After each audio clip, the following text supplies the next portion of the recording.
do livro de Marcos, né, o Evangelho segundo escreveu Marcos, e a partir do versículo 13, né, Marcos 12, 13. Nós terminamos o último estudo, né, na quinta-feira, falando sobre a parábola dos homens maus, e ali Jesus ataca de forma veemente ali, né, os líderes religiosos, né, tanto que todos eles percebem que Jesus estava proferindo contra eles a parábola, né, glória a Deus, eles procuram prender o mais temia um povo, conforme o último versículo, o versículo 12 que estudamos. E no versículo 13, nós iremos ver que eles continuam, né, os líderes religiosos, eles seguem no seu propósito de tentar matar Jesus, né, de tentar, no caso aqui, apanhar ele em alguma palavra, né, era necessário, como nós vimos, era necessário ele ser desacreditado perante a multidão, para que depois eles viessem a capturá-lo, para que depois eles viessem a cumprir os seus propósitos. Então, nós iremos ver uma série de questionamentos acerca de ensinos, né? Os líderes religiosos vão tentar atacar Jesus de forma mais forte, né? Nós vimos um questionamento na quinta-feira, que eles questionaram sobre a autoridade de Jesus, né? De onde vinha a autoridade dele, e nós vamos ver agora 3 episódios em que grupos diferentes, grupos religiosos diferentes, vão atacar Jesus. Esse primeiro aqui, sobre o tributo, a gente vai ver que quem vai atacar são os fariseus e os herodianos. No episódio seguinte, né, sobre a ressurreição, são os saduceus que vão atacar Jesus. E no episódio seguinte, no versículo 28, vão ser os escribas. Então, 3 grupos aí se juntando contra Jesus, né, contra o mestre. Glória a Deus. Então, era necessário desacreditar Jesus. Versículo 13 fala que enviaram-lhe alguns dos fariseus e dos herodianos para que o apanhassem em alguma palavra. Então, essa é a primeira tentativa ali de apanhar Jesus em alguma palavra nessa série de 3, né? Foi a questão aqui, a questão do tributo, né? Do imposto. Então, 2 grupos aqui se juntam contra Jesus. Nós temos grupos que são opostos, né? Que não se aguentavam, forças opostas que se unem para atacar Jesus, né? De um lado os fariseus e do outro os herodianos. Então, eles eram inimigos entre si, mas quando se tratou de tentar apanhar Jesus aqui, de armar ciladas para Jesus e condenar Jesus, eles se unem aqui, né, aquela história, né, que o inimigo do meu inimigo é o meu amigo, então eles se unem ali contra o inimigo comum, que seria Jesus. Então, os fariseus, nós já estudamos sobre eles, era um dos grupos religiosos ali mais numerosos, né, no Sinédrio. O Sinédrio era aquele grupo de religiosos judeus e como se fosse um partido religioso. E tinham as cadeiras, então os fariseus ocupavam um certo número de cadeiras. Então eles obedeciam não somente à lei, mas também às tradições criadas ali por eles, né? Para que a lei fosse cumprida, foram criadas tradições. Eles acreditavam que era o melhor caminho, né? As tradições eram o melhor caminho para que as leis fossem plenamente cumpridas. Então eles criam na autoridade da Escritura como um todo, né? No Antigo Testamento como um todo, nos profetas, né, nos salmos, na lei, eles criam em todos os livros históricos, eles criam em tudo. A gente vai ver depois que os saduceus não criam em todo o Antigo Testamento, criam só numa parte dele. Então, eles acreditavam na ressurreição dos mortos, glória a Deus, e o mais importante aqui para o nosso contexto é que eles eram contra a ocupação dos romanos. Eles se opunham à cobrança de impostos e não queriam a presença de Roma em sua terra. Então, os herodianos já são o contrário, ou seja, eles eram a favor da ocupação romana. Então, por isso que a gente diz que 2 grupos inimigos se unem contra Jesus. Então, os herodianos, eles estavam a serviço ali de Herodes Antipas. Eles apoiavam a família de Herodes, e a família de Herodes havia recebido poder de Roma para governar e para cobrar impostos. Então, os herodianos apoiavam Herodes, apoiavam, assim, Roma por tabela. Então, a gente vê também nos nossos dias, né, a gente, por conta de notícias, por conta de vídeos, a gente vê muitos grupos também se unindo, né, contra o evangelho de Cristo, né, pessoas ateus se unem contra o evangelho de Jesus Cristo, né, grupos religiosos se unem contra o evangelho de Jesus Cristo. Então, a gente tem sempre a Bíblia se repetindo nos nossos dias, né, os eventos da Bíblia se repetindo. Então, Jesus pregava ali no meio da multidão, né? Como a gente viu, ele sempre ia ao templo, ele sempre se dirigia ao templo, e ele estava ali muitas pessoas estavam ao redor dele, né? Sentado geralmente nas escadarias, né, do templo, e seria um local perfeito ali para que os líderes religiosos chegassem ali e jogassem uma questão para Jesus, e no meio da multidão ali ele fosse, de certa forma, envergonhado, né? Então, a palavra do Senhor fala no Salmo 37, versículo 12, que o ímpio, ele sempre maquina contra o justo e contra ele range os dentes. Então, sempre a gente vê pessoas contra Jesus, né? Ao longo de todo o seu ministério, pessoas se levantaram contra Jesus para tentar tirar a sua verdade, né? Tentar tirar a sua credibilidade. Então, o versículo 14 fala que chegando eles, né? Chegando os fariseus e os herodianos, eles disseram a Jesus: Mestre, sabemos que és verdadeiro e não te importas com quem quer que seja, porque não olhas a aparência dos homens. Antes, segundo a verdade, ensinas o caminho de Deus. É lícito pagar tributo a César ou não? Devemos ou não devemos pagar? Então, essa foi a questão aqui acerca dos tributos. Então, é interessante que o que eles falam sobre Jesus tá tudo correto, né? Eles chegam ali com uma investida ali cheia de lisonjas, né? Cheia de bajulações, um ódio ali encoberto com um coração maligno ali deles ali. Então uma armadilha aqui camuflada com palavras lisonjeiras, mas tudo que eles falam aqui é verdade sobre Jesus. Ó. Se a gente analisar, ó, Jesus era realmente verdadeiro, ó. Ele era o amém, a testemunha fiel, como a gente vê ali no livro de Isaías. Então, ele era a própria verdade, ou seja, mestre, sabemos que és verdadeiro. Então, Jesus era realmente, ele disse que ele é o caminho, a verdade e a vida, né? Glória a Deus. E ele ensinava, que também eles falam, ó, não te importes com quem quer que seja. Com certeza, Jesus não se importava, né? Jesus olhava para o coração, não importa quem estava diante dele, ele falava a verdade, ele falava a palavra de Deus, não importando quem quer que estivesse na frente dele. Então, ele era verdadeiro, sem bajular ninguém.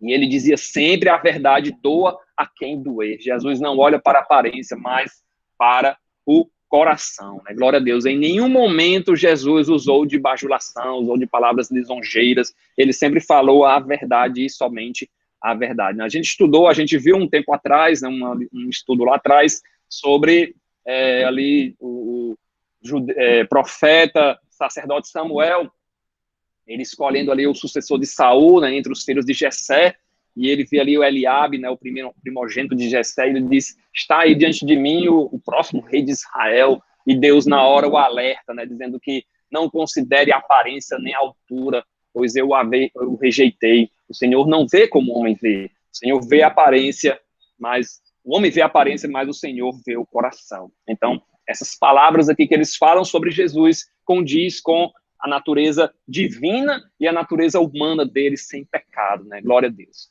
Então, eles questionam aqui sobre se seria lícito pagar tributo a César, César aqui simbolizando os romanos. Então, é lícito pagar tributo a César ou não? Devemos ou não devemos pagar, né? Nós temos outros episódios da Bíblia que Jesus paga tributo, né? Jesus nunca deixou de pagar os seus impostos, né? Ele tem um episódio que ele pede para Pedro pescar um peixe lá, e no peixe tinha lá 2 moedinhas, e Pedro devia pagar o tributo dele e de Jesus. Então, a gente vê Jesus nas Escrituras pagando os impostos, né? Glória a Deus. Então, a situação que eles colocam Jesus ali é uma espécie de cilada, né? Uma espécie de armadilha, claro, né? Se Jesus, eles queriam colocar Jesus ou contra o povo ou contra os romanos. Então, se Jesus concordasse em pagar os impostos, a multidão se voltaria contra ele, né? Porque os impostos eram pesados, a multidão era contra o jugo romano, os publicanos, eles geralmente cobravam a mais do que o necessário, né? Além do que o normal.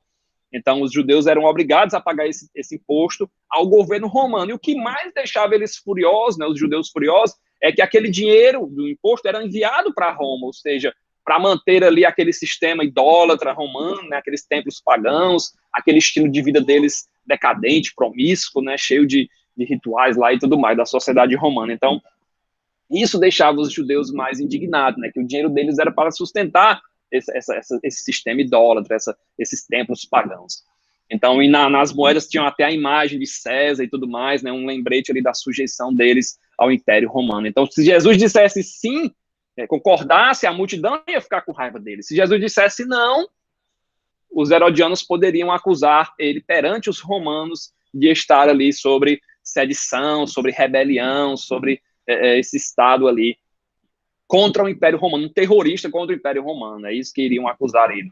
Então, sim, ele perdia a credibilidade ante o povo e não o acusariam de rebelião contra Roma. Glória a Deus. Então, esses homens, eles com certeza, eles não tinham dúvidas sobre os impostos, né? Nós temos aqui o partido de Herodes junto aqui os herodianos, e eles já tinham, eles sabiam que tinham que pagar o imposto, já tinham todas as suas, tudo resolvido em relação ao imposto. Eles queriam mesmo era colocar Jesus ali em uma situação de perigo. Eles queriam que Jesus fosse destruído, não importava por qual meio, ou pelo povo ou pelos romanos, eles queriam era tirar Jesus de cena, né? Glória a Deus. Então, a gente vê que no versículo 15, não importa a sua habilidade, né? Não importa a sua inteligência, não importa o seu estudo, ninguém consegue enganar Deus, né? Ninguém consegue enganar Jesus, né? Glória a Deus. Juntaram-se aqui grupos religiosos, né? Os fariseus herodianos, mas eles não conseguiram, os homens mais sábios ali entre os judeus, né? Liam as escrituras e tudo mais, mas não conseguiram pegar Jesus, apanhar Jesus em nenhuma palavra. O versículo 15 fala que Jesus percebe a hipocrisia e responde, ó, por que me experimentais? Trazei-me um denário para que eu veja. Então, Jesus percebe ali a malícia, né, percebe a hipocrisia naquela pergunta e pede ali um denário, né, uma moeda. O denário era a moeda de um dia de trabalho. Um dia, se o trabalhador daquela época, se ele passasse um dia trabalhando, ele conseguisse, seja em qualquer atividade que fosse, ele ganharia um denário. Então, ele pede ali uma moeda ali para a multidão, né? Jesus, a gente vai ver que a resposta dele é uma resposta tremenda, né? Uma resposta aqui que só alguém cheio do Espírito Santo consegue dar uma resposta dessa aqui, né? Ele pede uma moeda ali ante a multidão, então estava tudo tramado ali, né? A arapuca estava armada, com certeza eles devem ter convidado soldados romanos ali para participar ali. Se fosse hoje, tinham chamado a imprensa, né? Tinham chamado os jornalistas, então estava ali um verdadeiro circo ali montado ali para tentar apanhar Jesus ali, dependendo da sua resposta, né? Glória a Deus. Então, a resposta de Jesus, versículo 16, ó, e eles lhe trouxeram, né? Trouxeram a moeda, o denário, perguntou-lhes, de quem é essa esfinge e inscrição? Responderam, de César. Realmente a moeda tinha a face de César. Então, versículo 17, disse-lhes então Jesus, dai a César o que é de César, e a Deus o que é de Deus. E muitos se admiraram dele. Glória a Deus. Então, que resposta, né? Que resposta ali, né? De Jesus, cheio do Espírito Santo ali, percebendo a malícia daqueles homens. O próprio Jesus tinha dito, né? Tinha avisado aos seus discípulos que quando eles forem levados perante os governadores, perante as autoridades, que eles não se preocupassem do que deveriam responder, porque na mesma hora o Espírito Santo mostraria para eles o que era necessário dizer, e que Jesus diz realmente o que é necessário dizer ali, para não ser pegue ali por nenhum dos dois grupos religiosos. Então, esse ensinamento de Jesus é interessante, porque mostra que nós temos duas cidadanias, né? A gente tem a cidadania terrestre e nós temos a cidadania celestial. Nós devemos lealdade a esses dois reinos. Então, na cidadania terrena, temos que pagar tributos, temos que pagar impostos. Nos sujeitamos às leis e às autoridades, claro. Somos cidadãos brasileiros, por exemplo, temos direitos e deveres, né? Temos ali que exercer a nossa cidadania, nos submeter às leis, à Constituição brasileira, às autoridades. Claro que essa submissão é até o momento em que as leis e as autoridades não vão de encontro à palavra de Deus, né? Claro, né? Glória a Deus. Então, mas nós também, segundo Jesus aqui, nós temos uma cidadania celestial. Nós somos cidadãos do reino de Deus.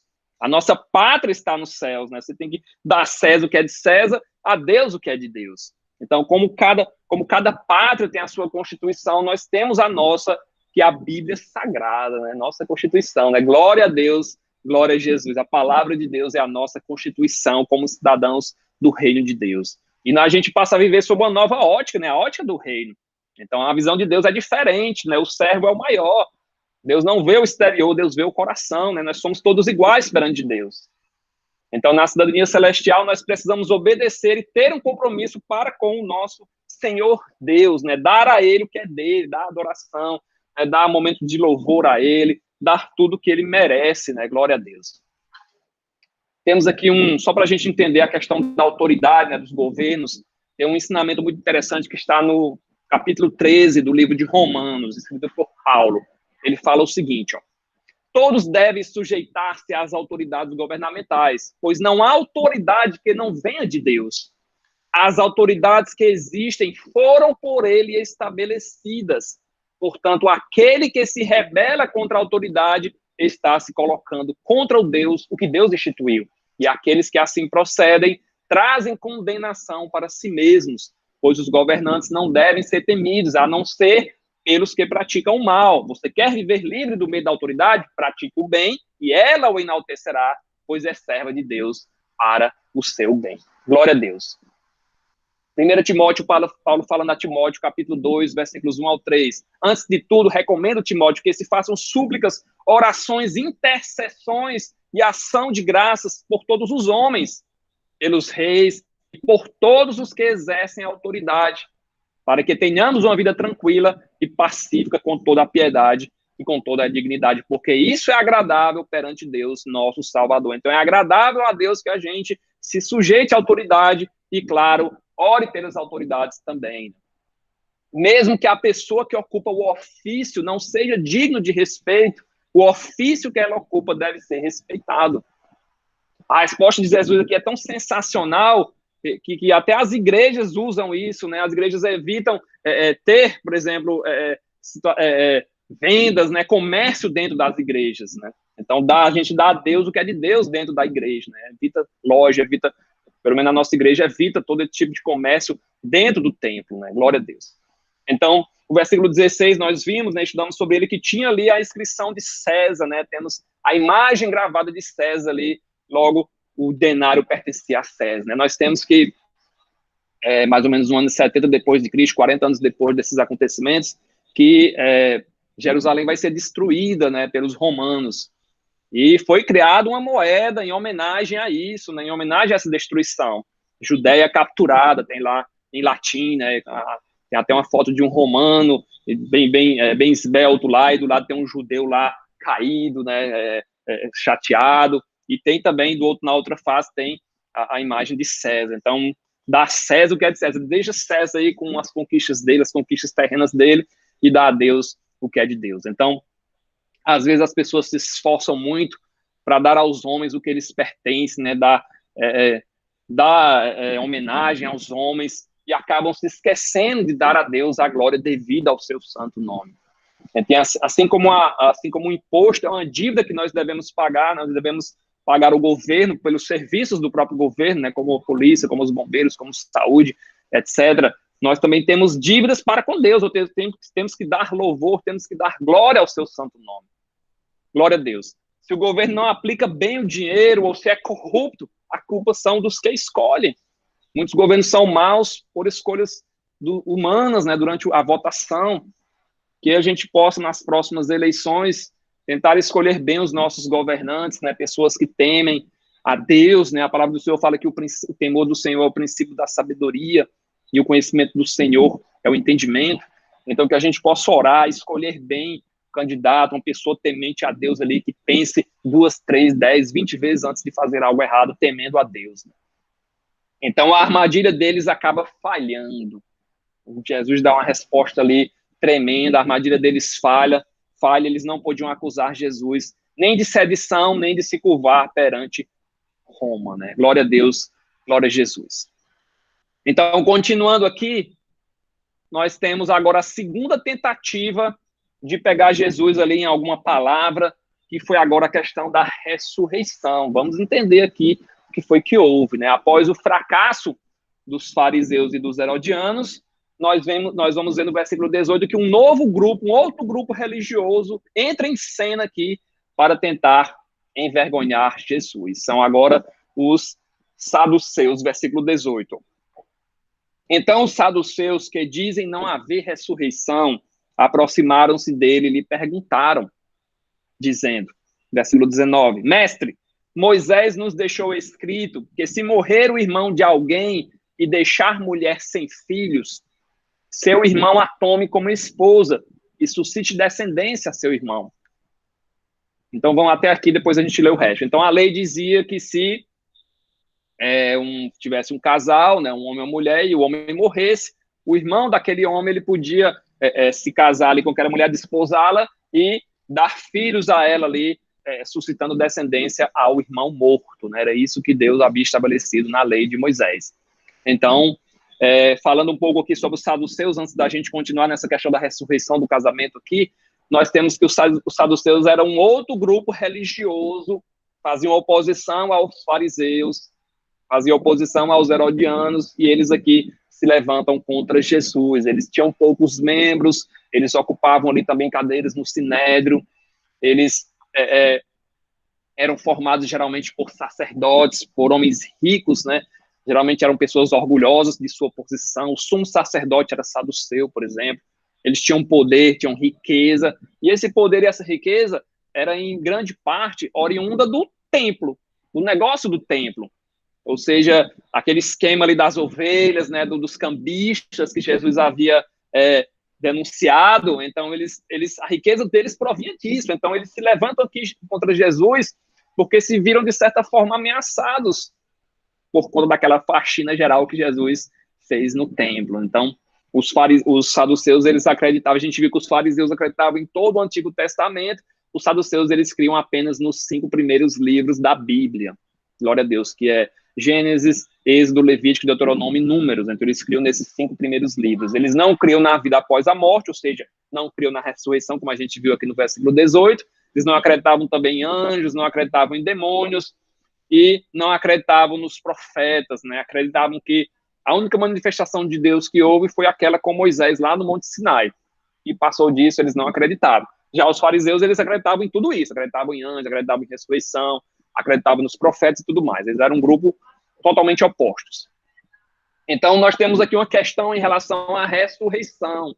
Tentam aqui testar Jesus. Um caso, eles elaboram aqui um caso hipotético, aqui um caso bem provável, né? A gente vai ver aqui a partir do versículo 20, que eram 7 irmãos. Ó. Vamos ler a partir do 20. Ó. Haviam 7 irmãos. Então, a gente viu que se um homem casou com a mulher e ele morrer, o irmão dele podia tomar a esposa do irmão e continuar a descendência. Versículo 20. Ora, haviam 7 irmãos. O primeiro casou e morreu sem deixar descendência. O segundo casou e morreu sem deixar descendência. Também sem deixar descendência. Versículo 21. E o terceiro da mesma forma. Versículo 22. E assim foi com os 7. Nenhum deixou descendência. Por fim, depois de todos também, a mulher morreu. Então, vamos entender. Então, um homem e uma mulher, esse homem morreu. O irmão dele veio, esposou, morreu também. O terceiro veio, morreu. 4º, 5º, 6º, 7º, todos morreram, inclusive a mulher. Versículo 23. Na ressurreição, quando eles ressuscitarem, de qual deles será ela esposa? Do primeiro, do segundo, do terceiro, né? Porque os 7 a desposaram. Então, essa era a questão ali que eles levantaram em relação à ressurreição, em relação ao casamento, em relação à ressurreição. Um enigma ali para Jesus, né? Mesmo sem acreditar em ressurreição, eles jogam essa bomba ali nos pés de Jesus, né? Então, essa lei que falava sobre isso, está lá no livro de Levítico, Deuteronômio. Deuteronômio 25, versículos 5 e 6, fala o seguinte, ó. Quando irmãos morarem juntos e um deles morrer e não tiver filho, então a mulher do falecido não se casará com homem estranho de fora. Seu cunhado estará com ela e a receberá por mulher e fará a obrigação de cunhado para com ela. E o primogênito que ela lhe der, será sucessor do seu irmão, para que o nome não se apague em Israel. Então, era isso que acontecia. Então, eles jogaram essa questão para Jesus, e Jesus vai responder aqui de forma maravilhosa, né? Jesus vai mostrar que eles desconhecem a palavra do Senhor.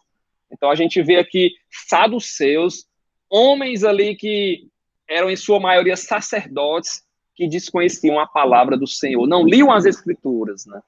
Então, o versículo 24 fala que Jesus responde, ó, não provém o vosso erro de não conhecerdes as Escrituras nem o poder de Deus. Então, Jesus revela que o erro deles era desconhecimento das Escrituras, ignorância em relação ao entendimento das Escrituras. O versículo que estava em questão, Deuteronômio 25, que a gente leu, Ele não fala de vida futura. Ele fala de casamento aqui na terra. Para proteger, essa lei aqui era para proteger as mulheres, né? Depois que o homem morresse, a mulher ficava viúva ali, ela não tinha como, de uma forma dela se proteger, tendo uma descendência ali, né? Tendo um filho que levasse o seu nome ali, que trabalhasse, que a protegesse, que a guardasse. Então, essa lei era para proteger as viúvas aqui na terra. Se a palavra de Deus fosse conhecida por todos, né? Trazendo agora para os nossos dias, se a palavra de Deus fosse conhecida por todos, não existiriam as atrocidades que temos hoje. E nessa época que nós temos que as escrituras não eram bem conhecidas. Glória a Deus. Tem um estudioso, um escritor da palavra, John Charles Ryle, que ele fala o seguinte, ó, as falsas doutrinas dos judeus nos dias de Jesus foram resultado da negligência das escrituras. A idade das trevas, ele está citando exemplos aqui de desconhecimento das escrituras. Ó. A idade das trevas na história da igreja aconteceu porque a palavra de Deus foi retirada das mãos do povo. A reforma protestante, ao contrário, né, ela aconteceu porque a palavra retornou às mãos do povo.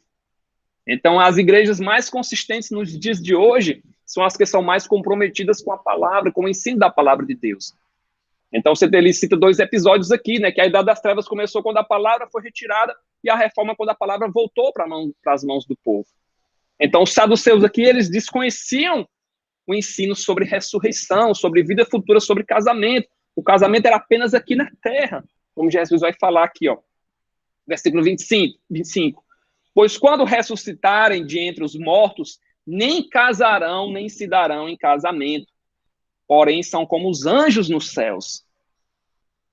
Então, que ensinamento tremendo aqui de Jesus, né? A morte coloca um fim no relacionamento conjugal. O casamento é uma relação apenas aqui dessa vida, né? Não existe casamento eterno. Por exemplo, os mormons, eles ensinam que existe casamento eterno. Isso é uma heresia, isso não condiz com as escrituras. Então, marido e mulher são uma só carne, mas não são um só espírito.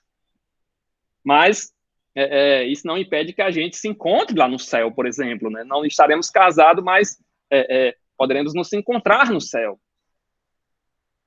Após todos os acontecimentos do fim, a Terra vai ficar, quando a gente estuda o Apocalipse, a gente vê que a Terra vai ficar em um estado deplorável. A gente vai habitar em uma nova cidade, a Nova Jerusalém. Essa cidade, ela tem, segundo o livro de Apocalipse, ela tem 12 fundamentos e tem 12 portas.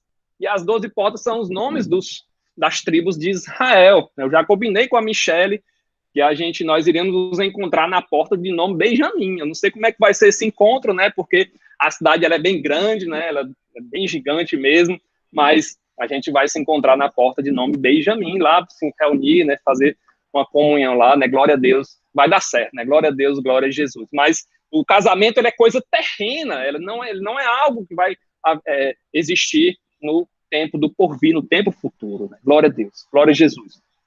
E Jesus continua falando aqui, ó, acerca da ressurreição dos mortos, versículo 26. Ó.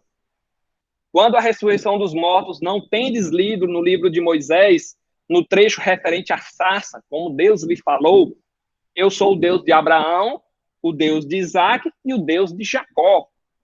Ora, ele não é Deus de mortos, e sim de vivos, laborais em grande erro. Então, aqui, a morte pode pôr fim a um casamento, mas não ao nosso relacionamento com Deus. Jesus corrige aqui a teologia deles sobre eles não criam na ressurreição. Jesus corrige a teologia dos saduceus, que entendiam que, por não haver ressurreição, a morte seria um fim. Jesus diz que, lembrem de Moisés, lembrem lá da sarça.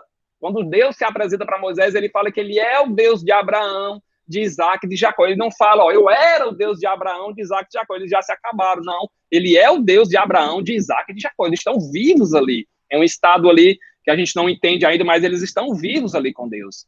Estão vivos com ele. A morte não interrompeu a relação, pode ter interrompido o casamento deles aqui na Terra, mas a relação com Deus continua. O relacionamento deles ali com Deus continua. Ele é o Deus, continua sendo o Deus deles. Eles estão vivos com Jesus, com Deus, com Jesus, né? Glória a Deus. Então, essas palavras de Jesus mostram que os saduceus, não interpretavam corretamente as escrituras, né? Estava na cara deles aqui o ensinamento sobre ressurreição, o episódio da sarça, eles que tanto falavam em Moisés, eles que tanto criam ali na lei, no Pentateuco, e não conseguiram ver aqui, quando Deus se apresenta mostrando que Abraão, Isaac e Jacó, os patriarcas de Israel, estão vivos, né? Eu sou o Deus de Abraão, eu sou o Deus de Isaac, eu sou o Deus de Jacó, né? A Fernanda está dizendo que também vai ali para a porta de Benjamim, estaremos todos lá, Fernanda.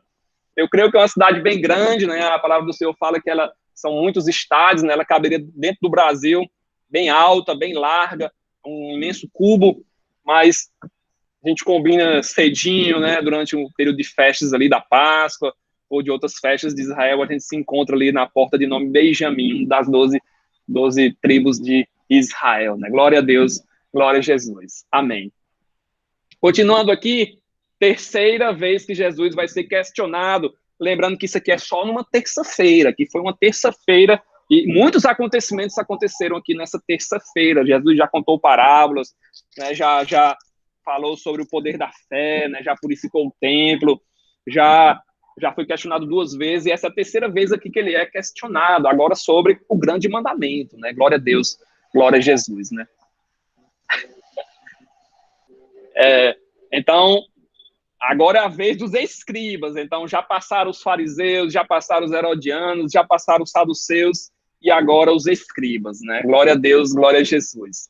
Então, os fariseus, os herodianos e os saduceus, eles fracassaram. Tentaram ali, né? Tentaram, mas não conseguiram. Os escribas, que eram bem conhecedores da lei, eram pessoas que estudavam, né? Considerados doutores da lei, que transcreviam os rolos, os pergaminhos, né? Se fosse abrir uma nova sinagoga em alguma cidade, alguém tinha que transcrever, tinha que copiar os pergaminhos. Então, nessa cópia, eles acabavam aprendendo mais sobre as escrituras, né? Por isso que muitas pessoas acabam escrevendo a Bíblia, né, a punho, para ter um entendimento melhor das escrituras também. Então, os escribas eram pessoas bem conhecidas aqui das escrituras, né? Eles eram geralmente considerados doutores da lei. Então, e havia, né, segundo um estudo que eu li, um livro aqui, de teologia, ele fala que havia naquela época de Jesus uma certa... eles divergiam em relação a qual era o maior mandamento. Qual era o maior mandamento? Era o da lei do sábado, era o da circuncisão, era a lei dos sacrifícios, né? Qual era o maior mandamento? E eles questionam aqui Jesus sobre isso, né? Qual era o maior mandamento? Versículo 28, ó. Chegando um dos escribas, tendo ouvido a discussão entre eles, então estava só esperando um terminar para outro começar, né? Vendo como Jesus lhes houvera respondido bem, perguntou-lhe, qual é o principal de todos os mandamentos?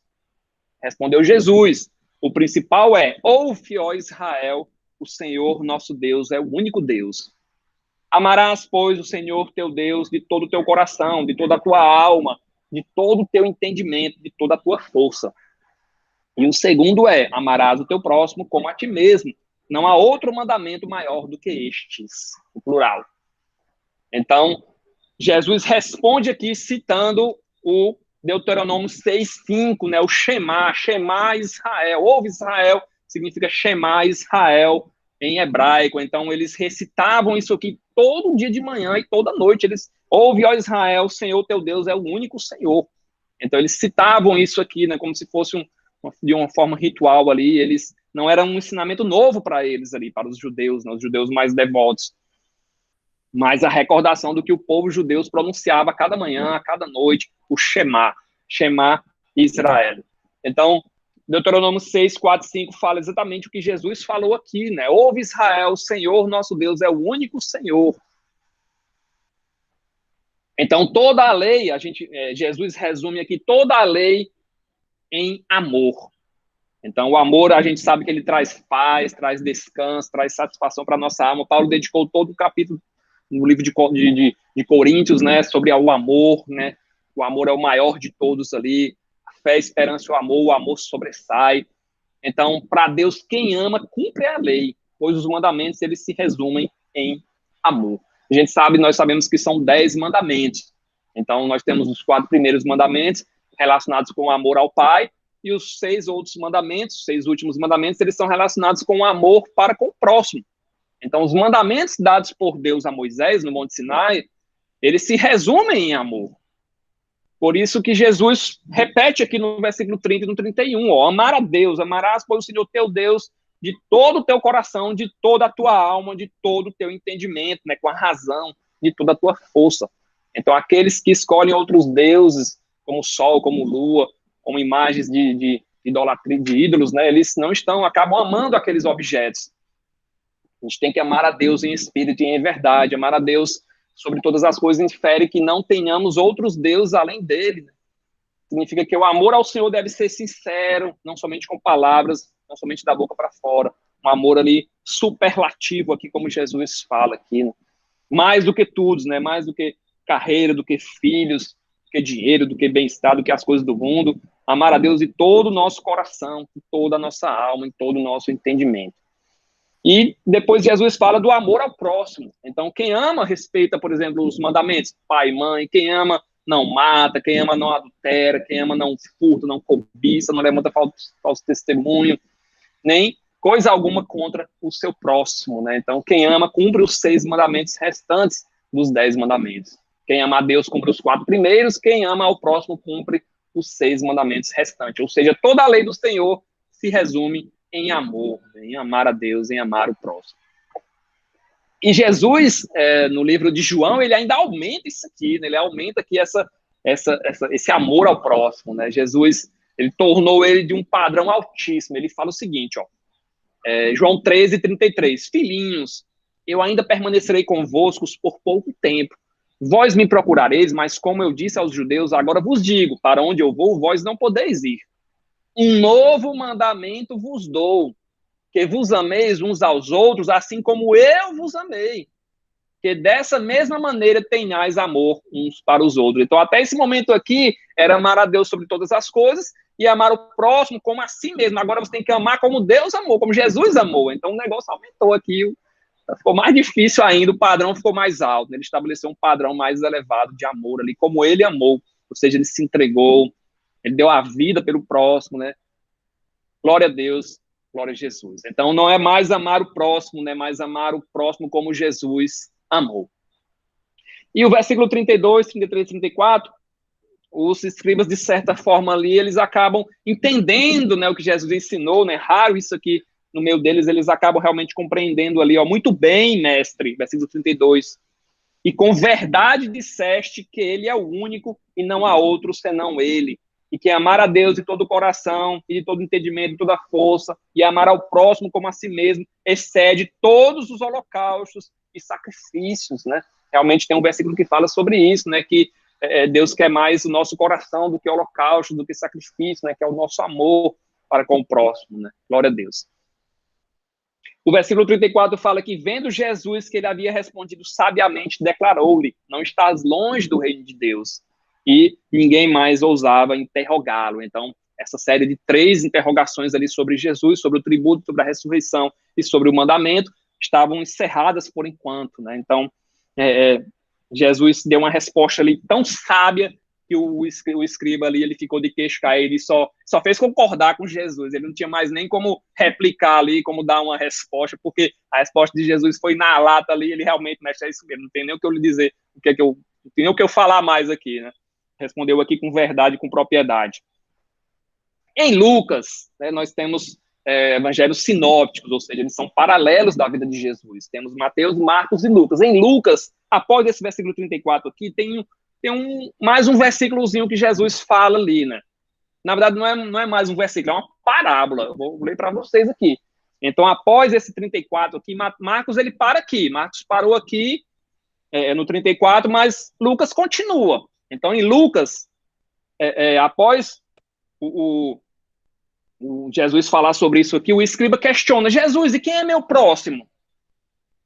Jesus vai falar da parábola do bom samaritano, né? Glória a Deus, glória a Jesus. Então, o escriba questiona quem é o meu próximo? E Jesus responde, descia um homem de Jerusalém para Jericó. Então, ele descia, né? A gente viu que quem ia para Jerusalém subia. Quem sai de Jerusalém descia, ele descia para Jericó. e caiu nas mãos dos salteadores. Nós vimos também que as pessoas se reuniam em Jericó e iam em grupos, né, para evitar os salteadores. Então, esse homem que desceu sozinho caiu nas mãos dos salteadores. A Bíblia aí, ela não se contradiz, ela se completa, né, glória a Deus. Os quais o despojaram, o espancaram, retiraram, deixando-o meio morto. E, ocasionalmente, descia pelo mesmo caminho um sacerdote. E vendo, passou de largo, né? Se fosse numa rua, atravessou a rua para passar pelo outro lado, pela outra esquina. De igual modo, também passou um levita, um cara que louvava ali no templo, né? Um ministério de louvor. Chegando àquele lugar e vendo, também passou de largo. Mas um samaritano, o samaritano era odiado pelos judeus, era um povo misturado, né? Eram judeus com caldeus. Então, o samaritano que ia de viagem chegou ao pé dele e, vendo, moveu-se de compaixão, de íntima compaixão, e aproximou-se dele, atou-lhe as feridas, colocou azeite nas feridas, colocou vinho também para matar ali qualquer bactéria, qualquer vírus, e pondo sobre o animal, né, sobre o seu animal, levou-o até a estalagem mais próxima.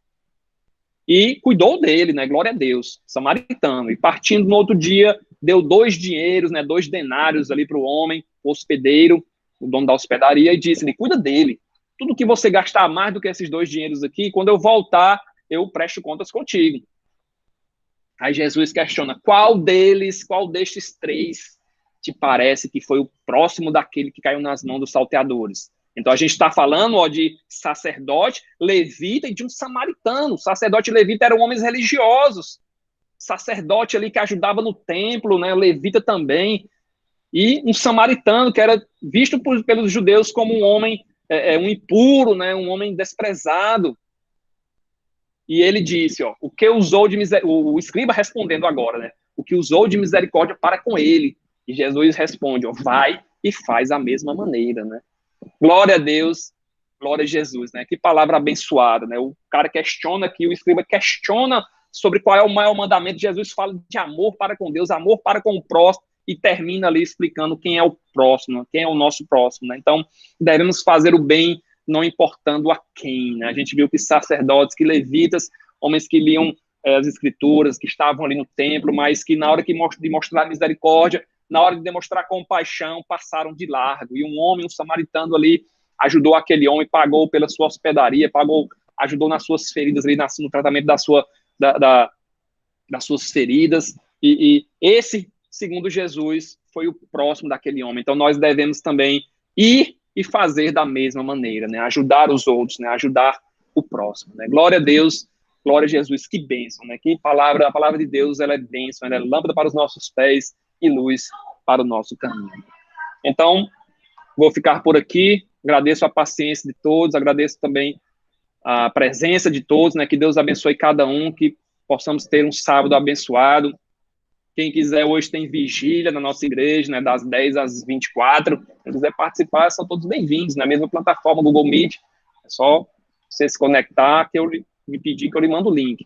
Então, Jane, se você quiser fazer uma oração, ou quiser pedir para alguém fazer uma oração, pode ficar à vontade, tá?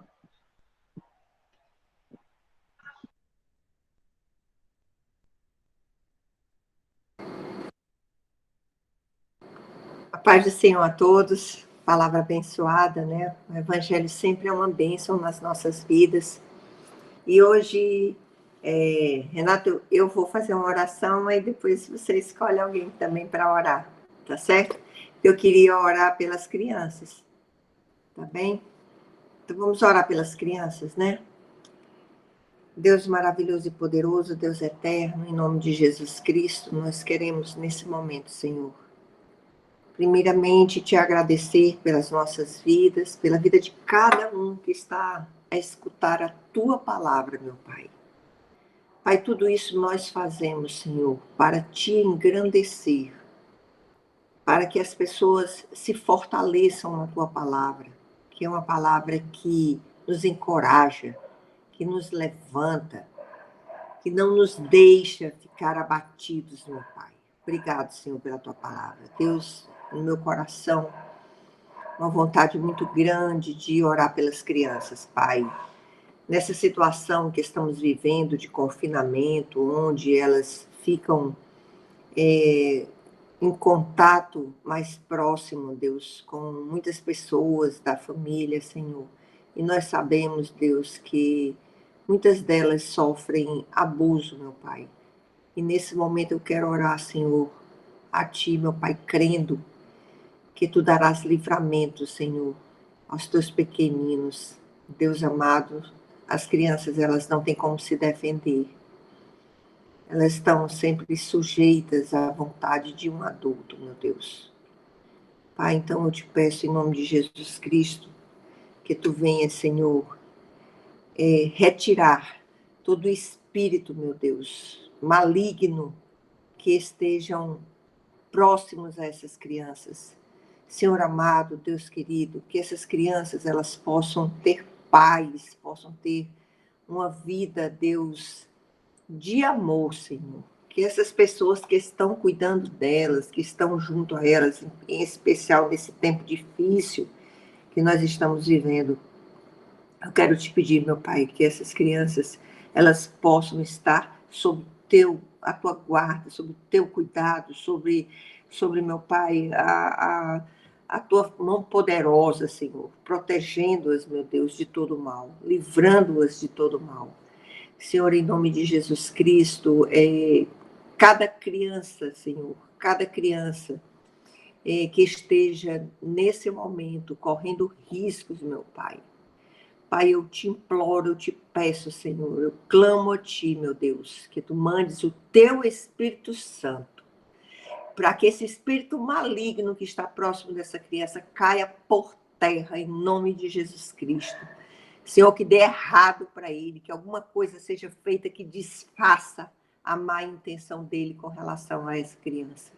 Deus amado, Deus querido, em nome de Jesus, nós oramos e te pedimos paz para as famílias, Senhor. Pedimos segurança para as crianças, meu Deus. Pedimos, Senhor, consolo para aqueles corações que estão aflitos, meu Deus. Senhor, Tu és Deus de poder e nós sabemos que a nossa oração tem muito valor e tem muita força. E nós oramos por isso, Pai, porque nós cremos assim e sabemos que é assim. Paizinho, em nome de Jesus, guarda todos os nossos familiares, todas as crianças de nossas famílias, ser com cada uma delas, meu Deus, protegendo e livrando-as do mal. Eu oro em nome de Jesus Cristo. Amém. Amém. Glória a Deus. Glória a Deus, glória a Jesus, né? Que bênção, né? Oração abençoada pelas crianças, né? O Senhor sempre disse, né? Vinde a mim as criancinhas. Eu queria receber, né? Dar as boas-vindas a Elisa Pinheiro, né? Mãe da nossa querida Carla Pinheiro. Seja bem-vinda, dona Elisa, que a senhora possa estar sempre conosco aqui.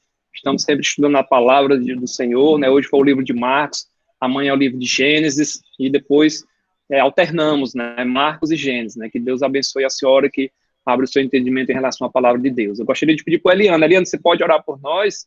A Jane já orou, né? Agora, o esposo Eliana, glória a Deus, né? Eliana, se você puder orar, se você não puder, eu peço a outra pessoa. Não sei se ele está me escutando. Eliana? Eu acho que ele está dirigindo agora. Está dirigindo? Ele está escutando, mas ele está dirigindo. Pronto. Então, Michele, você ora por nós? Oi, oro sim. Glória a Deus. Pode ficar à vontade. Vamos orar. Pai querido, Pai amado, Senhor meu Deus, Pai do nosso Senhor Jesus Cristo, agradeço, meu Deus, pelo dia, agradeço, meu Pai, o cuidado que o Senhor tem sempre com as nossas vidas, cuidando da nossa saúde física e mental. Obrigada, Senhor, pela salvação, pela provisão Tua do dia a dia, por absolutamente tudo. Obrigado, meu Deus, por estes abençoados estudos. Louvo a Ti, Senhor, pela vida dos nossos irmãos, que com muito amor sempre repassam a Tua poderosa palavra para todos nós. Que não sejamos religiosos, papai, possamos pôr em prática o que a gente ouve e lê. Abençoa nossas famílias, nossa noite, que amanhã possamos estar aqui novamente, ávidos para aprender mais e mais. Abençoa nosso país, nossos governantes, Que seja sempre feita, Senhor, a tua vontade, agora e para sempre. E é em nome do nosso Jesus que eu oro e agradeço. Amém. Glória a Deus, glória a Jesus, né? A paz do Senhor a todos, que possamos estar aqui amanhã, né? Que todos tenham um domingo abençoado e todos possam tirar um tempo ali para meditar na palavra do Senhor, para ler, né? Pedem pelo ouvir a palavra de Deus. Então, que você possa orar, possa meditar na palavra de Deus e que amanhã possamos estar aqui todos juntos. Paz do Senhor a todos. Deus abençoe a todos. Paz do Senhor, Renato. Paz, Janaína. Boa noite. Paz do Senhor, gente. Boa noite. Até amanhã. Guilherme, Obrigada. Abençoada a mensagem. Tchau, tchau. Paz do Senhor Amém. a todos. Paz. Paz do Senhor.